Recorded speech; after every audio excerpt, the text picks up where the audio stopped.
Recording in progress. Welcome to the second season of the now Strategos podcast. Strategos is a Greek term which roughly translated means generalship, and it is part of the origin of the English word strategy. My name is Britton Jacobson. I own a few entrepreneurship endeavors, work a full-time W-2 job, and enjoy learning. I appreciate you being here. Let's get into the episode. Let's dive in here. So, welcome to the podcast. I'm super excited to have you both on. My original reason for reaching out is obviously you guys have been connected with mom and dad for a while, or at least longer than you have with me. But I started following you guys. I want to say it would have been 8 months ago, give or take. At least, I knew of your relationship with my parents, but I think that's when I specifically was like following on Instagram. And what kind of caught my interest relative to having you guys on was what you're doing with Catz in the kitchen. And so what I was hoping to kind of start us off with is if you could give kind of a brief orientation as to what Catz in the Kitchen is, what you are doing with it, and then we can get into the why and the how and the what you want to do with it in the future as we go forward. Well, it's your baby. I'm just the help. So I'll let you explain the background. Catz in the Kitchen it's a food blog. It was basically born out of just a sheer need to like communicate with the world. Because at the time Josh was working crazy hours and I was in an apartment all day with just Grace and Eden, the two oldest of the kids. And we had one car and he would take that to work. And so then I was kind of like trapped in the apartment. And so I had already been dabbling in cooking for a while. I didn't know how to cook when I got married, actually. And so I'd been cooking for a while for our family, and blogs, this was like what, 2010? 2010, yeah. 2010. Mm-hmm. Blogs were just starting to kind of take off, and I was like, well, I love to write. I could just write about cooking. And for us at the time, it became a way for me to spend time with him after he got home from work. And it was a way for him to decompress from work because at the time he was working in a banking center and it was just a little stressful. And then from there, it just turned into this need to see like other families are missing that dinner aspect together. One of my favorite memories growing up are always at the dinner table as a family. It was the one meal a day where we all came together. My mom was almost like the 1950s type housewife. She did all the cooking, all the cleaning, all the laundry, all those things. And my dad was very blue collar. So he'd come home tired and she would just have this meal presented for us. And we would just sit and we would talk about our days. And that was like the one time of the day that I got to have a conversation with my dad and see what my brother was up to. And I feel like that's a thing that's missing in families right now. Families are always moving around for sports. They're juggling, they're going through drive-throughs. And as each year kind of passes, you kind of see kids fall farther away from their parents. And I think that's just really sad. And I just have always felt like this is a time when people can reconcile their lives back together and just share about their days and enjoy a good meal and just spend time together. So that's what we try to encourage. And that's how it kind of came to be. Well, and I think you two did, as you were looking for a kind of an activity, a way to, connect with the world, you were also looking to, I think you saw a need in our home to add some structure around, especially the dinner meal, but also to menu plan, you were pretty determined at that time to change our eating habits. Yeah. We were eating a ton of fast food. When we first got married, we basically just lived on Hot Pockets, right? And Hot Pockets and frozen meals, and anything out of a box. And so you were not knocking Hot Pockets, but and so you were really looking to change kind of the quality of our meals. Obviously, we had small children who were getting less small, right, as time went on, and having more nutritional needs. And so the blog for you, I think at that time, not only did it give you kind of a way to to connect. I remember you saying things kind of like that scene from Julie and Julia. You're like, well, maybe it'll just be my mom that reads this, but whatever, I'm going to put this out there.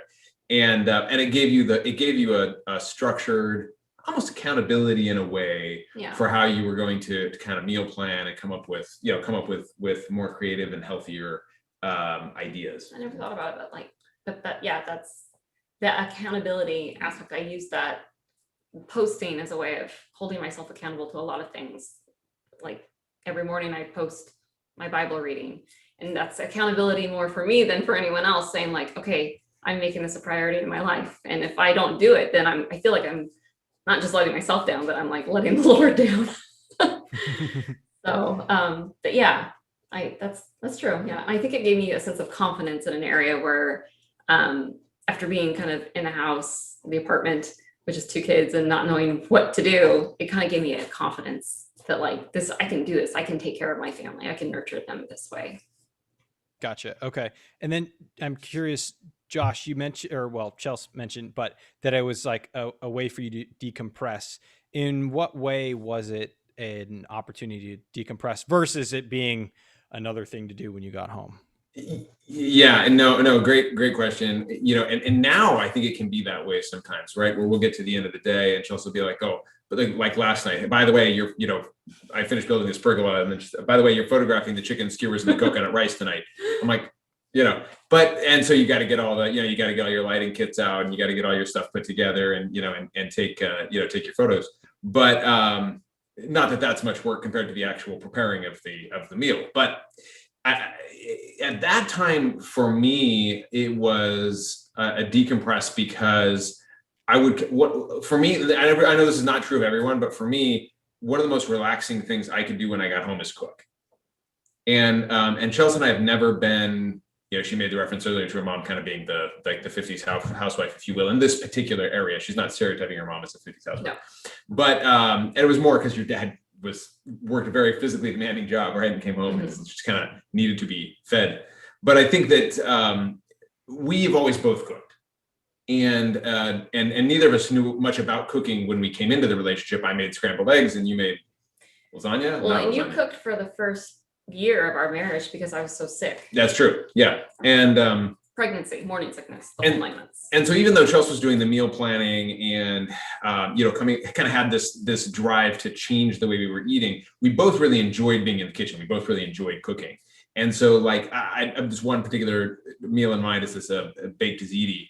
And so if I could come home and walk into the kitchen and pour a glass of wine and get some pasta going, and you get the onions and the garlic in the pan with the olive oil, and like that is to me, I'd turn on some like Frank Sinatra or something, and that was to me the best way to just let the day go. Mm-hmm. Gotcha. Okay. And then where did you come up with the idea for Catz in the kitchen? Originally, when I was trying to come up with a name for the blog, I couldn't come up with anything. I had like a bunch of like 5 things, and Catz in the kitchen was on there as one of them. And I thought it was the lamest one. But you love cats. But I love cats. I love cats. Some people like dogs. We like cats. Right, yeah, and we got one cat who just is a baby behind us. And so it just, I don't know, it just kind of like. It's probably the part that you've wanted to change the most over the years. She's like, can I change the name of my blog now? Because it has nothing to do with cats. And we do a lot of things that aren't in the kitchen. Mm-hmm. I'm like, it's a really hard thing to do, right? Once you're in there from an SEO standpoint, you've got a little bit of a brand. I mean, we're a very small site. You got a little bit of a brand going. It's a real challenge. But there are a fair number of pictures of actual cats in the kitchen on the blog, as they would either mess up a meal or get in the middle of something. Yeah. I just never pictured that. I just thought my blog was just going to stay where it was forever, like having the one reader, and like my photos would be really sloppy and messy. And like, I just kind of assumed that like, this is something I'll do for a year or 2, and then I'll move on to something else. And I'm impressed that it has lasted this long. I didn't intend it to be this long, but I'm glad it has. I enjoy it. Well, it's not big, right? It's not a major website by any stretch of the imagination. And in the food blogging, the blogosphere, right, if you'll forgive the phrase, you're looking at sites that have millions of views on a daily basis, and this kind of thing. And but I've told Chels, I've said, setting aside that scale question for a minute, you're still reaching typically 50 to 60,000 people on a monthly basis. In what other capacity would you be able to do that, right? Like, as an ordinary human being who talks to 50 to 60,000 people on a monthly basis. I mean, that's still a pretty, so you've got this idea of a part of people's lives that really needs to be improved. This idea of kind of bringing the family together around the meal table. And, some days maybe it feels like you're talking to a wall, but people are coming. Yeah. Well, on the naming, if you got one, run with it. I suck at naming things, and it's always been an issue at like Chosen, wherever else. I always tell people I come up with all the bad ideas so that someone else can find the good one. So it's nice of you. Very considerate of you. Yeah. I do my best. And so, okay. So I wanted to ask, you were talking about the growth. So at what point did it shift from I'm doing this as personal accountability, doing this as something to do, et cetera, to maybe something more of at least a concept? Obviously you've changed the structure, grown the structure, but at least at what point, and maybe what caused you to realize that there could be or would be more structure behind it? Do you remember the conversation? No, I remember the post that made a big difference there, but I don't remember the conversation. Yeah, are we thinking of the same post, the casserole? Oh yeah, the overnight. Okay. Session. Well, the conversation. There's actually one before that. The conversation, was this before or after you started school again? Oh, when I went back to school, I don't know. I think it was around the same time. The conversation happened one day, one Saturday morning.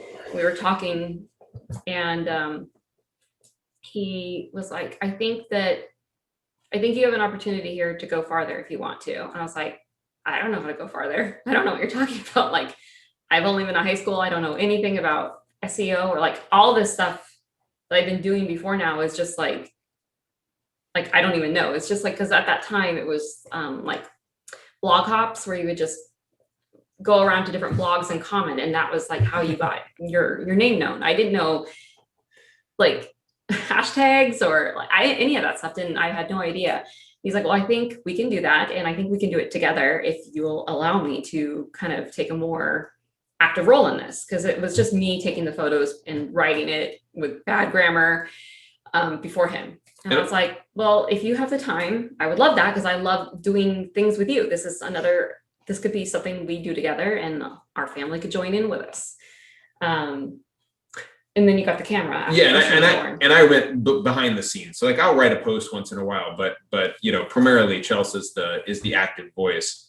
And I was like, hey, I'd run a blog way back in the day and knew something. I'm far from any kind of an expert on anything blog related, but I knew something about SEO. I knew something about a little bit about HTML and WordPress.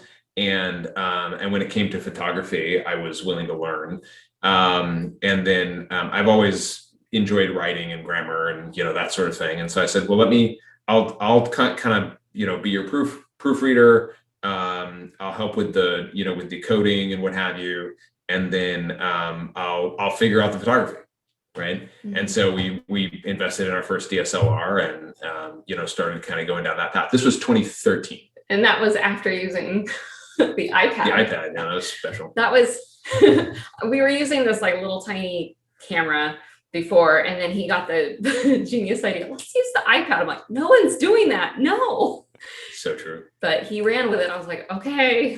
Not all of my ideas have been good. You join the blog, but I don't like this. Some very bad ideas as well. So, but then we got the DSLR, and it's made a big difference. I mean, your photography has just gotten better each month. Like, it's beautiful. Thank you for that. There were a couple of posts too that kind of told me, hey, there goes the cat. There could potentially be, some things to do here, right? Like she had a post on this eggnog fudge. The pictures weren't great, but it was a great recipe. And one Christmas, it went a little bit viral. Not crazy, but to the point where you had 10 or 15,000 hits a day, right around Christmas time on Pinterest. which was a lot. Our blog at that time was probably getting 300 or 400 views on it. And you did all the tracking. I don't track any numbers. I just don't pay attention to it, because if I do, I'll get hung up on it, and I don't want to be a part of that. So he kind of watches the rabbit trails of where all the different recipes and how many views they all get. So he came to me and was like, were you aware of this? I was like, no, wasn't. That's so cool. How do I keep this going? Yeah. And so you get this idea that like, oh, maybe there's actually an audience out here that's interested in some of this stuff. And food blogging is hard because it's an incredibly saturated field, right? I mean, if you go and look for a recipe for literally anything, there's going to be at least 1 million results, right? And so It becomes this question of, well, why yours, right? Why do I want your recipe for, cornbread or whatever? Yeah. So is that the point where maybe the character of the communication shifted a little bit to kind of be more, or I don't know if more, but at least include audience building and community building, right? Versus kind of just a post of a blog and doesn't really matter who reads it, and where you started becoming more intentional with the audience you were trying to curate and the message that you were tying to what you were doing externally? Yeah.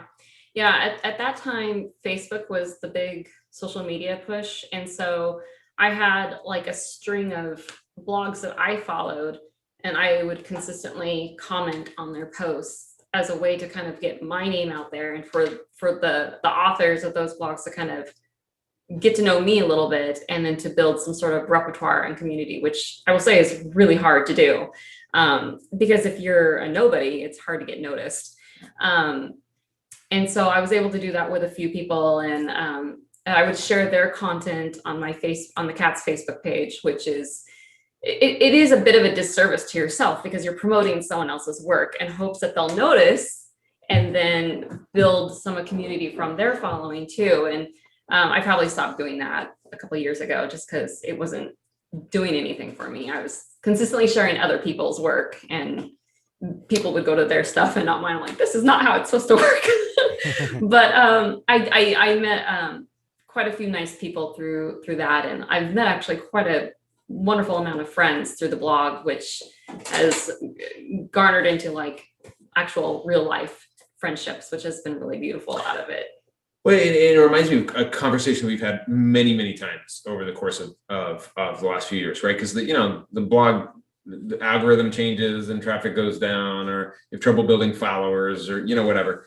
And like even right now, we're struggling with like a formatting issue where we can't get the blog to look quite the way we want it to look, and so you run into these things all the time. And I think that there's a principle there that Chels and I would talk about that's applicable to a lot of things you do in life, certainly business endeavors, which is this idea of, okay, if this doesn't work out the way that I think it's going to work out, or the way that I hope it works out, is it a total loss, or are there still things to be gained from this experience? And I told Chels once we got a few years into it, I said, look, babe, you're in a situation where if something happened tomorrow and either you just like couldn't, hey, I don't have the balance for this anymore, I'm going to shut it down, or followers went to zero for some reason, or even if it's plateaued here and it just never gets any bigger than this, have you gained anything from it, right? Aside from any monetary gain or whatever, have you gained anything from it? And I think the reality here, when we take a step back and look at the last 10 years, is say we eat much better. We're way better cooks, not chefs by any stretch of the imagination, but way better cooks. Our kids are super interested in food. They love to cook, right? All of these types of things. They learned how to take photographs and get into photography. You become a better writer. Mm-hmm. Right. You have all these different kind of fringe benefits that you get. And, not everything you do is going to be that way, where there's always going to be an additional benefit. But certainly if you have that opportunity, you look at something and go, all right, this may or may not pan out, but hey, if I can learn how to do X, Y, and Z, and I can make these connections and I can take this out of it, it's not going to be a net loss no matter what the ultimate outcome is. And that's, I think a great way to evaluate opportunities sometimes. Yeah, no, totally makes sense. And I love that perspective. Experience, like life is about experience and then what you're learning from it. So yeah, it's not always a zero-sum game, right? yeah, exactly. But I actually I would like to ask you to flesh that out a little bit from this perspective of most people. Well, I shouldn't say most. Some people start businesses as a result of it. It's a hobby, right? And they just end up being able to sell on Etsy or whatever it is. Yeah. Some people are like, I'm an entrepreneur. I'm going to start a business. So here I go. And right. And then there's kind of all different sorts of combinations of that. I'm curious what your perspective is looking back over the last, now 10 plus years, what the combination, not just what the combination of dedication versus enjoyment is and or has been or maybe has shifted, but then also like what that continuing motivator or motivational factor has been. Because from the outside looking in, I feel like you kind of strike, to some extent, you strike a balance between you enjoy the creation process of it, but then you guys also tend to be, from what I can see outside in, it feels like there is also a balancing factor of being detail oriented and trying to seek out what does and doesn't work. But I feel like even that comes from an enjoyment versus just a dedication to executing on, making it better. But I'm curious what you guys would have to say about that. Okay, but you got to talk.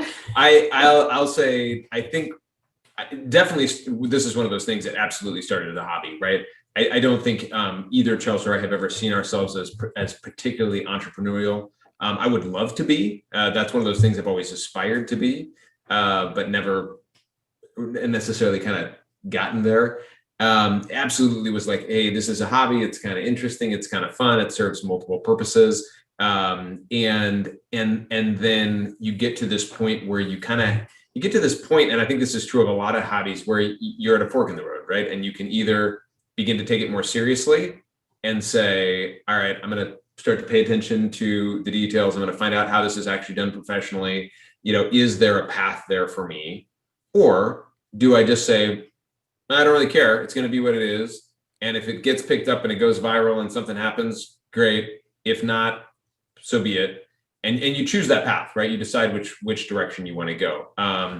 And not to say there isn't middle courses to be charted there. Obviously there are, right? We're probably on one of them realistically, but we definitely, I think, kind of made that decision circa 2013, 2014 to say, hey, let's see what happens if we take this a little more seriously, right? Yeah, we're juggling a lot of things. We got little kids, and obviously I've got a full-time job and whatever else, but let's take this a little more seriously. Let's find out what happens if we pay a little more attention, if we're a little more methodical, if we begin to pay attention to things like SEO and keywords and social media and branding and that kind of thing. About it as well. And it was around that time, Christian was 4 or 6 months old, somewhere around there. And then the culinary content, what was the original name of that website? I can't remember. Oh, maybe it's existing. But they were this website. I don't work with them anymore. But they were like trying to cater to food bloggers at the time. And somehow my name was approached them, I think through probably something they'd seen on Pinterest. And they were like, we would like to talk to you about being part of this culinary group of food bloggers that would help bring spotlights to all of your guys' recipes. And then we will showcase them on our blog or on our website to kind of bring you guys some media attention as well. And we're like, okay, like that, it seemed pretty like non-committal for movies. And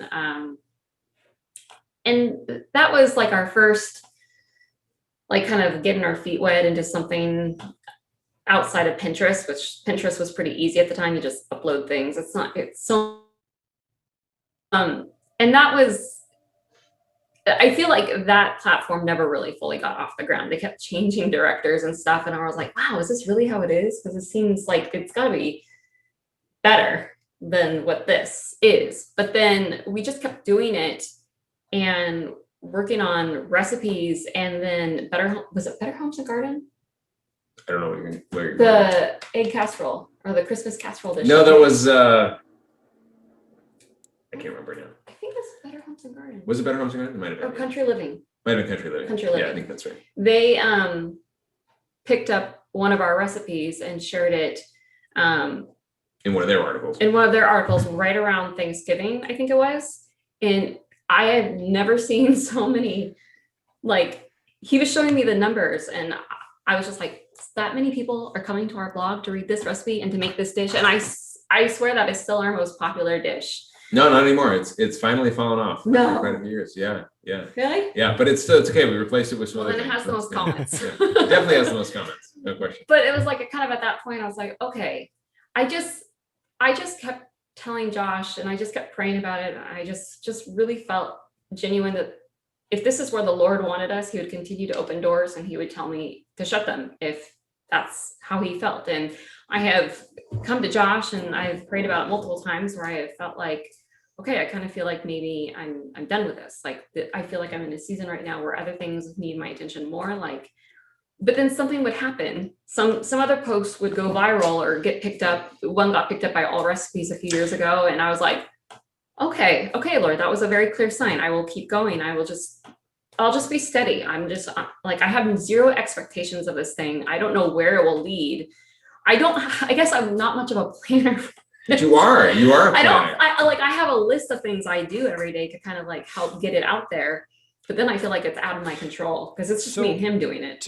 To maybe approach the subject from a slightly different angle, what has it been like sticking to this at the well, not just at the risk, but at the result of having to pass other things by or give up time and personal investment into other activities as a family or, individually?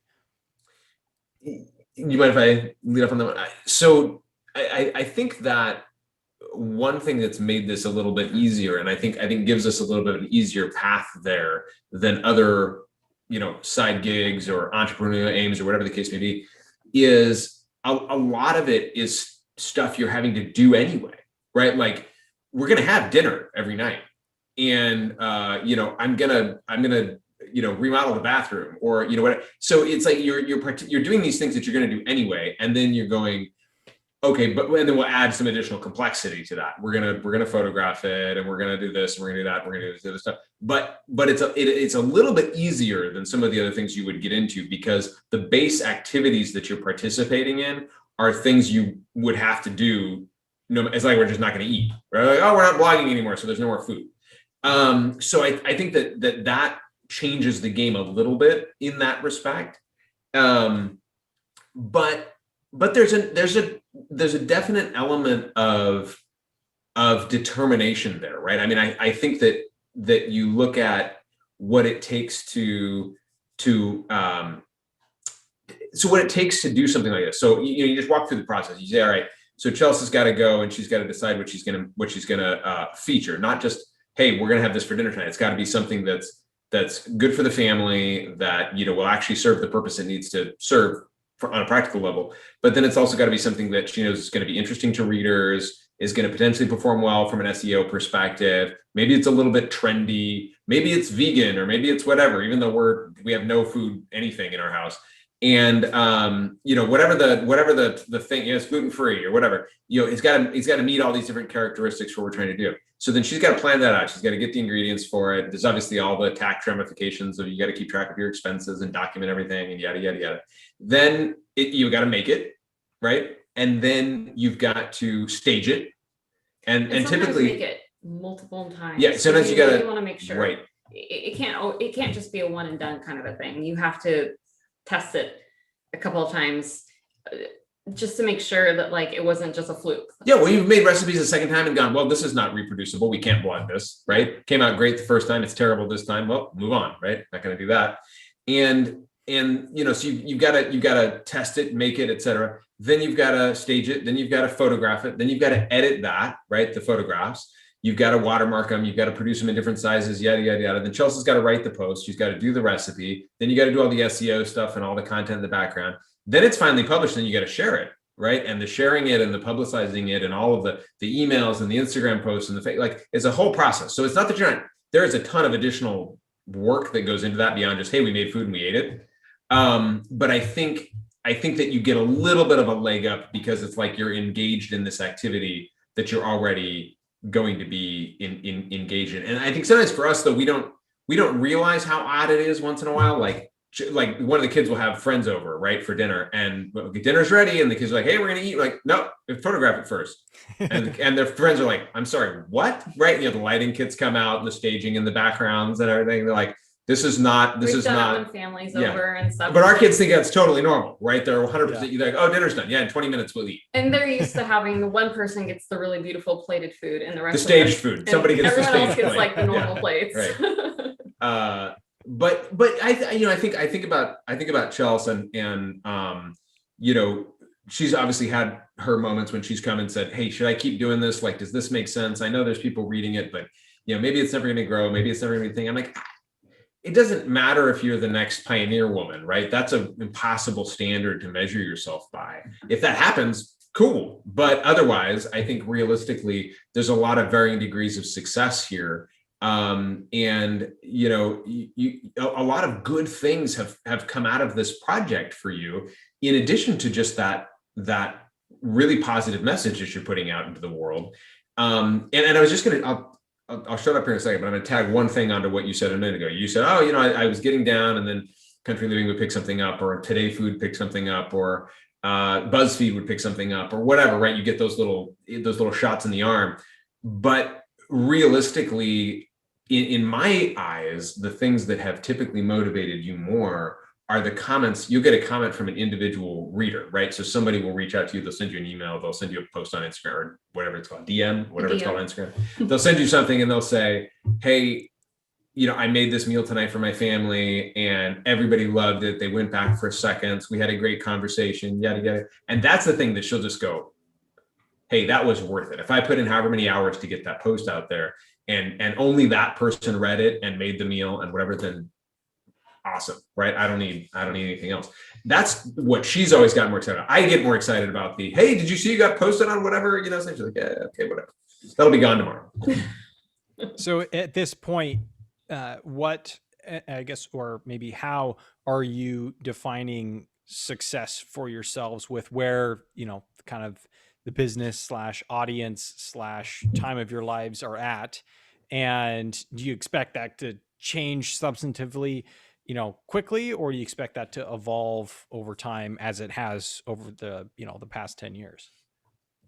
I've thought about this question so much as I've contemplated where I would like the goal or the blog to be. And I mean, if I'm honest, it's not a very popular or fancy answer, but I think the success is where it's at right now. I mean, I would love growth, but so much growth requires so much more of your time, and you have to give more and more and more. And that honestly freaks me out quite a bit because I don't want to be a slave to my passion. So I find a lot of contentment where I'm at right now. Just because while I feel like sometimes the balance is really hard to maintain with 4 kids and a husband and a house that needs to be maintained, as well as trying to find time to work on the blog as well. Not even to mention when we're actually in school. I'm always like, I like doing it and I like where I'm at. It's like, yeah. Well, and I think, as you think about that, there's that, and I say this to Chels has a tendency to always sell herself short. She's just personality, right? I'm a 6. And no, I'm not going there. So there's this degree to which I'll say, hey, look, you keep pushing forward if that's what you want to do, right? And I'll support you and help however I can. But the reality, and I don't, she understands the social media. I have no idea what's going on social media, and that's a big way that you drive things now. That's changed a lot over the last 10 or 11 years. But if you want to keep pushing this forward, I think that's awesome. I think you should do it. I think you've got something special here, and you should keep working on it. You're passionate about it. You enjoy it most days, so you should keep trying to do it. And I'll support you wherever I can. But if it never gets any bigger than it is right now, and it has grown over the years, we've never had that spike, right? It's just been a very slow and steady We have 300 readers a day, we have 1,000 readers a day, we have 1,500, it just keeps going, right?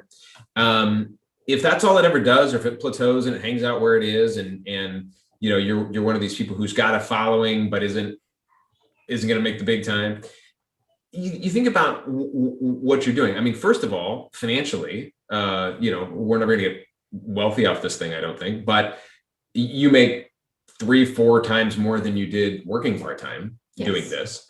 So you think about that piece of it. It's like, well, I could go out and I could get a part-time job doing whatever, or I could just put more effort into this and actually, have that equivalent, still have so much flexibility about where and when I work, and this kind of thing, which is great. And folks like us who have to hold on a day job can only imagine. And then I think the other piece of that too is just to say, kind of, what are your objectives, right? If your objective is to provide a healthier meals for your family, to encourage other people to do the same, to be a resource to other people who are in the same point you were in 2010, where you're coming in and saying, how do I do this better, right, for my family? And they stumble across your blog, and your blog is a resource for them. From my perspective, those things are major measures of success. Gotcha. Okay. Yeah. Cool. I wouldn't mind having a cookbook though. Just I have a secret notebook of recipes that I'm hoarding that I won't put on the blog, that I'm like working through in my spare time, of just like things that I would love to publish one day. That would be like a long-term goal. That's a very cool one. I like that. So, externally, I'm curious. So stepping outside of just Catz in the kitchen, what are the hobbies or personal pursuits that you have that you feel like have influenced what you do within Catz in the kitchen? And that can either be as a way to step outside as more of a stabilizing factor and, having a multifaceted life, or in ways that it's like directly fed or influenced or changed or impacted what you're doing within Catz. It's quite a question. I know. You go first. No, okay. Last time. I'm supposed to be your background vocalist. You're not my background vocal. So I think from my perspective, the easiest one is, again, we both love to cook, right? That's just a passion. That's something we really, really enjoy. I think it's something we would do regardless. And so that's obviously an easy thing to tie together with this and say, this is an activity we really enjoy. We enjoy eating, we enjoy going out and trying new foods and new places, and this type of thing. At one point in time, I joked with somebody that other kids had sports figures up on their walls or whatever, and my kids' heroes were all Food Network chefs. Yeah. Which was true, actually. But still one of the favorite shows is the food truck race one, right? Yeah. But I think that from that perspective, the other one is photography, right? I really enjoy photography. Probably never would have discovered that without the need to do it for the blog, and now I just really enjoy it. Well, right? Now you take all of our family photos. Yeah, I'm still better at taking pictures of like an apple on a table than anything else, but we'll work on that. As something to be pulled out of that. And then again, just speaking for myself, I think writing is something that I've always enjoyed, and so that obviously dovetails nicely. So you end up with a situation where just the things that I would probably do as side interests or hobbies, kind of happen to dovetail really well with what's required for this. I would say food ministry is one of the things I had to take a break for during COVID, because people were just afraid to get food from anybody. But before that, I go to a class. It's more quarterly now, but I've been doing it for the last 7 years. It's a hospitality and homemaking class, and we all prepare a meal together, and we have a devotion before we start, and there are ideas filtered throughout the whole class of how you can present a meal to someone who needs it, whether it's someone who's sick, and it could just be like a bottle of Sprite and a little cup of chicken noodle soup to bring to someone with some flowers, make their day. And you could just leave it on the front porch. It doesn't have to be something fancy, but just ways of sharing your gift, your talent with other people who are maybe hurting. So That's one of the things I really like to do. Whenever my friend hosts the class, I'm always like, yes, sign me up. Naturally, with eating, you need to watch how much you eat. So I'm a bit of a fitness enthusiast. I wouldn't say I'm fantastic by any stretch of the imagination, but I really enjoy. But definitely an enthusiast. Yes, I'm definitely enthusiastic about it. I love working out. So when I first started doing that, it was more of just like a need to lose some baby weight after Eden was born. And then I had just started the blog at that time too. I just started going to the going to the gym and writing the blog. And Josh would have a couple evenings where he would be the one cooking dinner for the kids while I was at the gym, and I would get home and then we would all eat together. It was a great way for him to spend time with the kids and also decompress and give you a little time and give me a little break, which was really nice. Those tacos, you remember those tacos from the lady at the bank? Oh yeah, gosh, those are really good. I need to make those again. Yeah, those were really good. Probably not the healthiest, but I didn't care. I'm really interested in gardening, although I'm not a green thumb at all. I kill things actually. So I'm keeping I'm keeping my herbs alive right now. And I wanted a garden this summer. And then I just was thinking maybe I should start small. But I went out and made this breakfast scramble the other day, and I don't know, I kind of felt like very pioneer walking out to the garden and picking my chives to put in my scramble. So I would like to do better with that, like learn more about like what goes into caring for a garden without killing it. And then just, I don't know, seeing my kids get excited about foods and like wanting to try different things. At the beginning of COVID, the two older girls were really interested in making macarons. And so I bought them a macaron book and the whole kit and everything. And I think they made them like 3 or 4 times. And they're a lot of work. They're a lot of work. And they were kind of a failure in terms of that they didn't look the way they were supposed to, but they tasted amazing. So I gave them an A+. Nice. But yeah. Nice. Okay. Yeah. I've wondered about the garden thing, because I think it was yesterday that you were talking about the plan to extend your deck, right? And add like a fire pit area. And before you got to that part, I was expecting you to talk about a garden area, and then you surprised me with instead, covering it with wood. So, yep. We have our lot is like, our ranch out here in the country is 0.17 acres, right? So there's a lot of room for gardening and, and that kind of thing. It's not quite living in the city, but you gotta get creative with your space. Yeah. So you have to divide the space between entertaining and gardening. We went to Home Depot like back in May, and we bought some tomatoes and the plants with the little thing around them. And I had all these ideas like, we're going to plant a garden this year. And I don't know, time just kind of got away from us. And then I was looking at it. I was like, first, that fence is going to need to be taken down and rebuilt at some point. So that will really mess with my garden. And I really want to extend the deck. So maybe I'll just have a smaller garden over here. And maybe that will be a project another year. So, well, and ironically, the last time we did a full-on garden, the neighborhood cats use it as a litter box. Got rid of it, right? So the cats in the garden didn't work out as well as the cats. So we're trying to also figure out how can we have a garden and cover it so that we can still get to everything, but the cats can't. So it was just too long for 15 Somebody seconds. should write a blog post about that. I was going to say, it sounds like you're not done with the cats and the cat theme.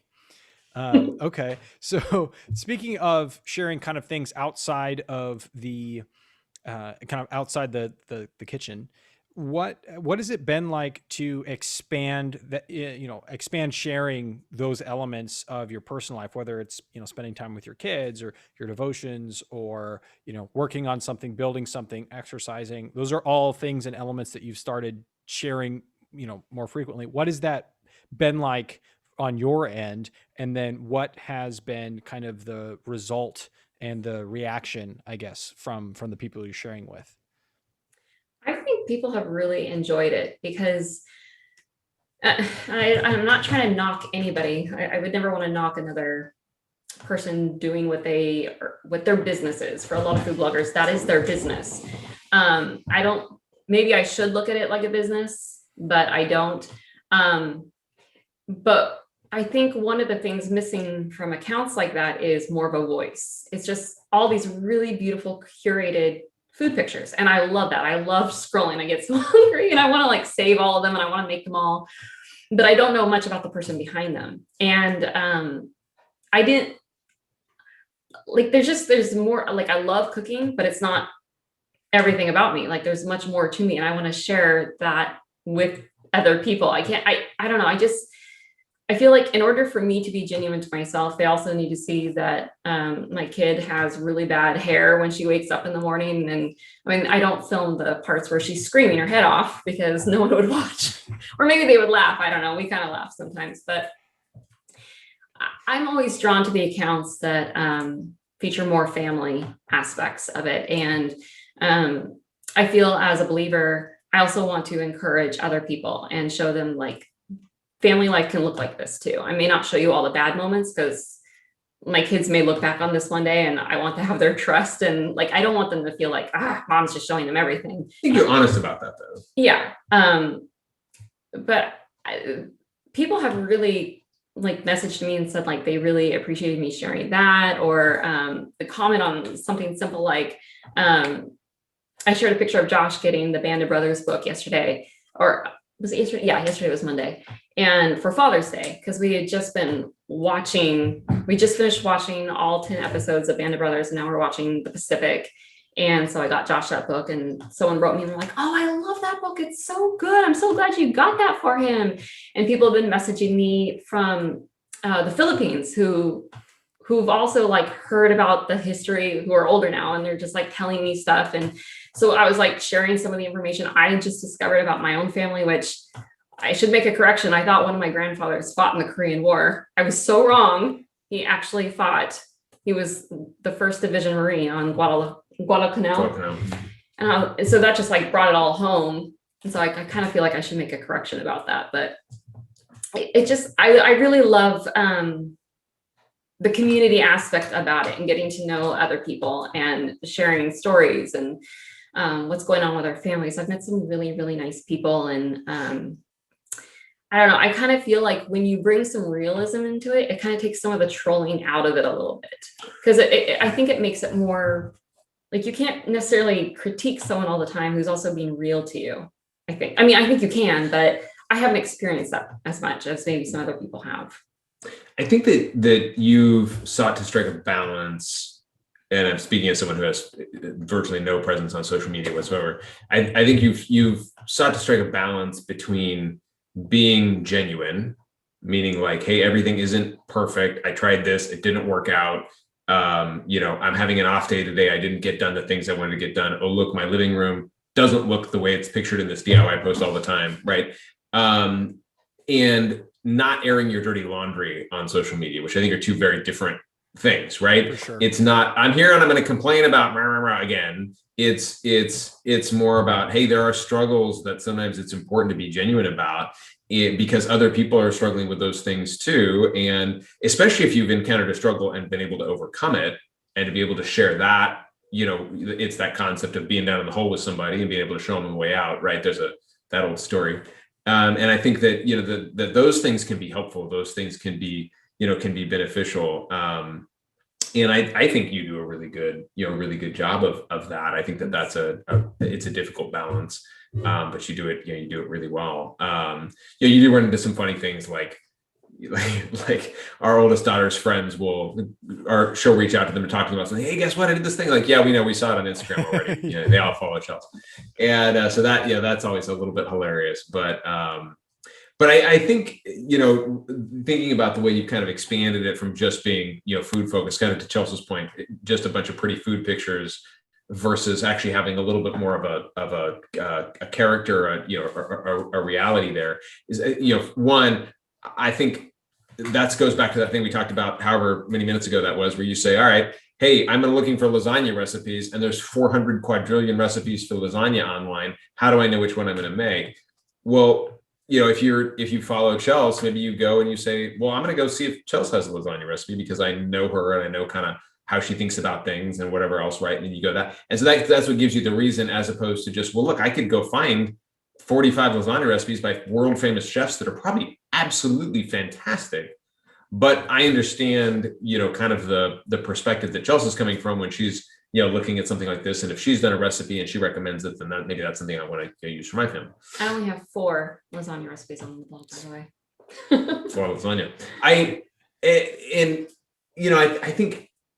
think, for me, thinking about like the DIY aspect, right? We've been posting a little bit more DIY content on the blog, which has kind of dovetailed nicely with kind of the DIY revolution that took place after Fixer Upper became super popular. And then even more so now in the course of the pandemic, when everybody is DIYing everything all the time. Right.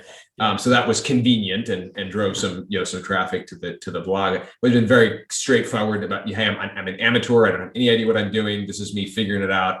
But again, it's like, just like with the photography or anything else, you just learn so much. You get out and you do something and you photograph it and you talk about it. You learn a ton. People comment and they've got great ideas, or somebody comments who actually knows what they're doing, and you figure out that you did something wrong, and then you can go back and fix it.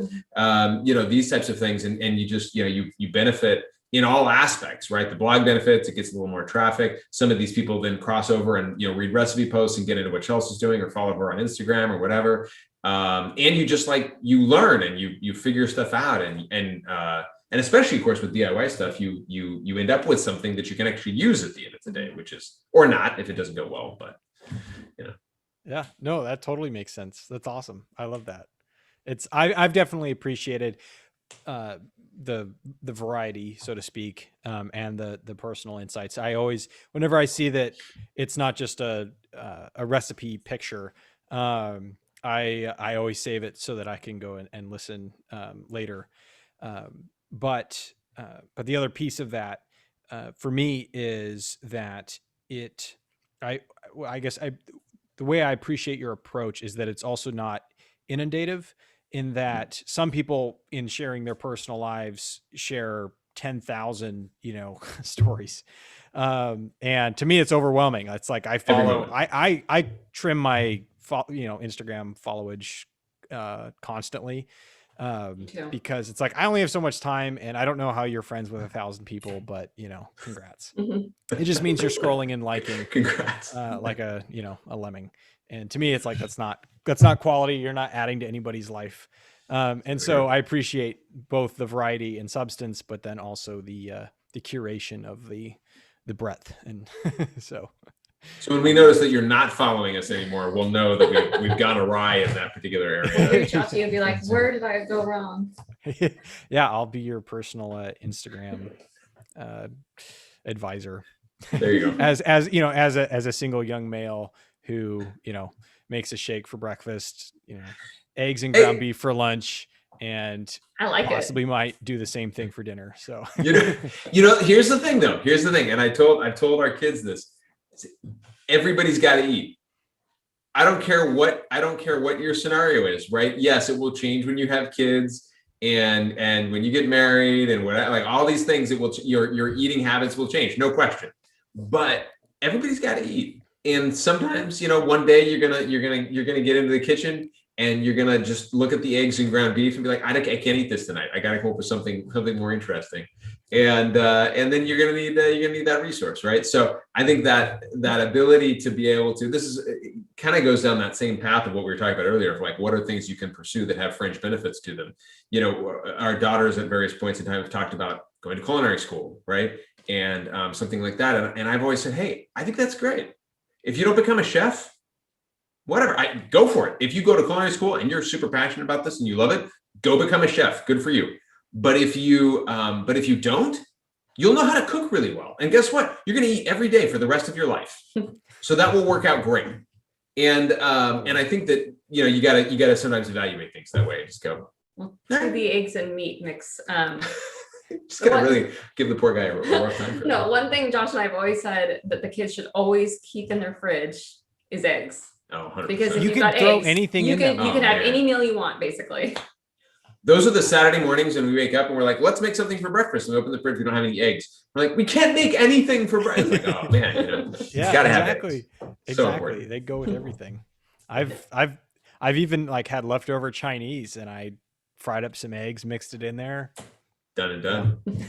Magic. magic food. It is. All right, cool. Well, obviously Catz in the kitchen, but what is the best way for people to kind of search you out and find you? I know we've talked about Instagram and Pinterest and things like that, but are there any other mediums? What are the specific mediums that people should prioritize?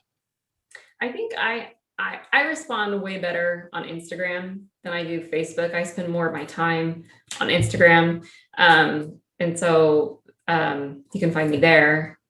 What's my name? You're Chels _ Catz _ That's right. And then I think it's just Catz in the Kitchen for Facebook too. Yeah. Because Pinterest is Kitchen Catz, I think. Yeah, and we have a YouTube channel. Actually, there's a surprising number of views on some of the videos. I don't know why. We're very, very bad at making video content. We'd love to get better at that. Video was something that we were actually going to really work toward to-do list this year, and it had to take back seat for a little while. So we hope to get back into that. I love that idea. Nice interest in learning. YouTube is one of the things that YouTube content creation is one of the things I try and follow aggressively. So I love that idea. That's awesome. It's a cool medium, and there's so many awesome things you can do, but it requires an additional level of commitment and time, really, right? So you think about as you go, okay, what are we going to commit, and where do we find those hours in the day, and then is it worth it? You're making those types of decisions. Chels doesn't think of it as a business, but at the end of the day, those are business decisions. Yeah, and I think it's worth it. We just gotta. I think it's more fun for me if I don't think of it as a business. Probably true. But yeah, Instagram I'm sure is the best way to connect with Chels, no question. And if you want to reach out to him, you could try Instagram. You could try. I'm terrible. You'll send me a message on Instagram and I'll see it like 3 years from now. But it'll be interesting. It'll be like a time capsule. I was going to say, just make sure that you're keeping that in mind when you send it and see what happens. Cool. Awesome. But the best way to get a hold of him is also just through me. Yeah, that's right. Reach out to Chels and that'll work out. There you go. Awesome. Well, cool. Thank you so much. This is fun. I enjoyed it. It made me happy. So I'm glad it worked out. Thank you. Well, thanks for having us.